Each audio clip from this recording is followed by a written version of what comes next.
with the Why don't we do this, since we're coming to the end of the segment, let's save this so people have to come back and watch the second one.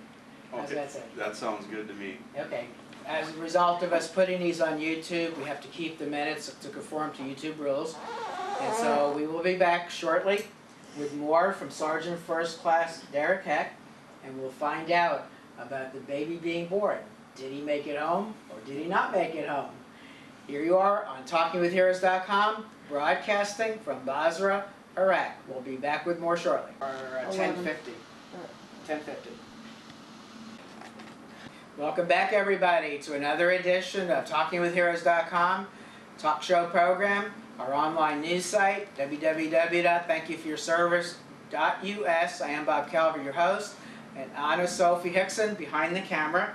And we're still here with Charlie Company, 2nd of the 285th Assault Helicopter Battalion, North Dakota, Utah, and Arizona National Guard.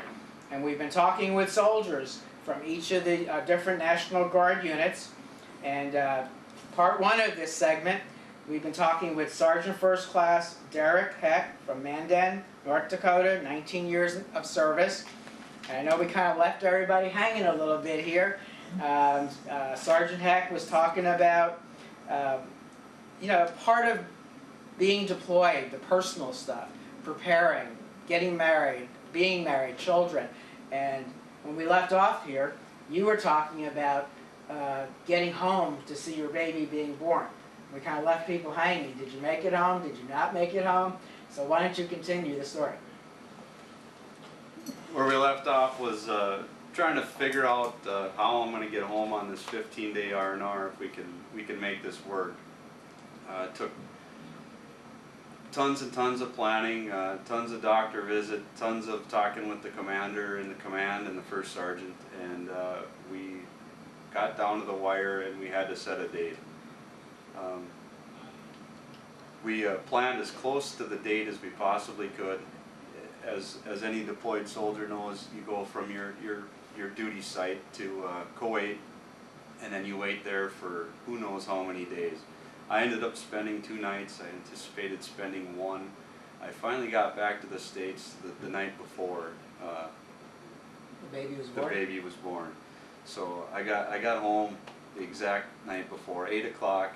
We had dinner, we talked, we went to bed, woke up at midnight. I think something's happening, we need to call the nurse. So we called the nurse. She said, come in the morning, you'll be fine. We went in the very next morning, and it was not extensive labor, but just a couple hours of labor, and here we had this beautiful healthy baby boy. I spent a couple nights in the hospital there, routine stuff, and then off to home, where I promised my wife that I would bottle feed and change as many diapers as I could before I left, just to try to make up for the next 3 months that I wasn't going to be there for the little one. And the baby's name is? Colby. Colby. James. Colby James, and he's now 2.5 months old. Starting to do his oohs and ahs. One of the wonderful things over here is the Skype and the USO. I like to thank them for providing the phones and stuff, so you can hear your baby squeak and make noises and all that stuff. And Skype is just wonderful. You can see videos and watch them get fed and bath time and stuff like that. So it's been pretty awesome that way. So I do owe my wife huge kudos for going through the pregnancy and taking care of him the first 3 months. The easy part's going to be when I get back, because then he'll start sleeping all through the night, where she hasn't had that opportunity. So it's. So how old will Colby be when you get home? Colby will be 3.5 months when I get home. So later on, when Colby's able to understand and watch video, we'll see Dad talking about Colby. Yes, yes. When I found out I was going to be a father, I went to the USO. They have a reading for children program, and I sat down and read a few books, and they let you send the books home and the DVDs. So I sent a few of those home. some bedtime stories, Cat in the Hat and that sort of Dr. Seuss stuff for him. So he'll have those memories also of me being in uniform and reading on a DVD. So try to keep as many memories as I possibly can for him. I had a couple of the soldiers back here while I went home on leave. I got in touch with them, and it's kind of tradition that you fly a United States flag for your loved ones, and then you take it home for them. And a couple of the guys were great to me, and they flew a flag on the day of his birthday. Oh, wow. To take back home for him. So that was it really meant a lot from guys in my platoon were willing to take and fly this flag for me, which I thought was really special. So he'll have that memory also. So why don't you talk to Colby and of course your wife and family and friends back home? Well, I talk to them quite often. Okay. I just wanted to, you know, just kind of tell the story of every soldier's experience is unique, whether you're at E1 to a general officer. Every deployment is unique, and every individual experiences their own hardships and their own happiness and joy on a deployment. My deployment, I feel, was 10 times easier than my wife's. While I'm gone, she's on her own deployment, and being pregnant for 9 months and raising a baby by yourself for the 3 months is way harder than what I feel I've had it. So I just can't thank, you know, her enough for being such a strong woman to be able to do that. What is her name? Jenny. Jenny. What would be really cool is when I get up to North Dakota as part of the reintegration team, is to have you and Jenny and the baby together. So a follow-up on YouTube would be you with your family. Absolutely, absolutely. Okay. I know she'd be all for that. Great. So why don't you give a shout out now to family and friends back home, and say something to Colby too, and your wife, Jenny. Well, you know, I mean, it's Jenny and Colby, I love you. I can't wait to see you guys. It's just going to be such an excitement to see how you both have changed over the last 12 months, and to actually sit down and have a meal and know that I don't have to get up and go anywhere. Have a lot of friends and family that have been great supporters, helping Jenny mow the lawn and shovel the driveway and all the great things that people do for family. That's one thing that's really unique about the Guard. They have a great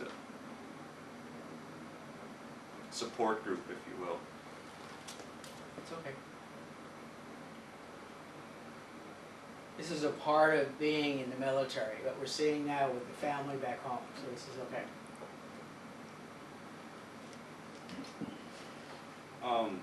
Mother and father sending great care packages, taking care of their baby boy, although I'm not such a baby anymore, but they still treat me that way sometimes. So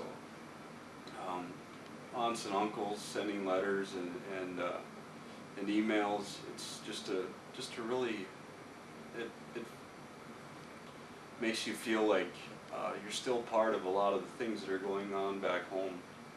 I can't imagine what it would have been like to be a Vietnam soldier or a Korean soldier or a World War II soldier, for that matter, where all you have is mail and you have to wait weeks and weeks and weeks to get a letter, and weeks and weeks and weeks to hear correspondence. Where here it's almost instantaneous if you want it. So it is a wonderful thing to take advantage of what the USO and you know, what they have here with internet and stuff like that. So. Folks, you've heard it here on TalkingWithHeroes.com from Basrah, Iraq, and with Sergeant First Class Derek Heck. And you're hearing the personal side of a deployment now, the family side of a deployment. And when we do get up to North Dakota, we're going to spend time with some of the families. We're going to be embedded with the reintegration team up there, I believe mid-October sometime. And so watch for that on YouTube. And so we're going to come back with more. I guess next we're going to be with Echo Company, a little different side here. And we'll be talking with them out on the airfield area. Correct. Okay, well, we'll be back with more on TalkingWithHeroes.com. Again, let other people know about these videos. The goal is 1 million people watching these videos. The previous ones from Afghanistan are all on YouTube. These are going on YouTube. The next trip to Afghanistan will all be on YouTube.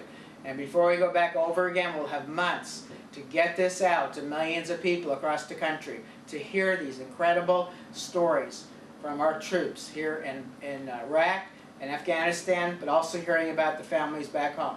So I want to thank you all. God bless you. God bless America.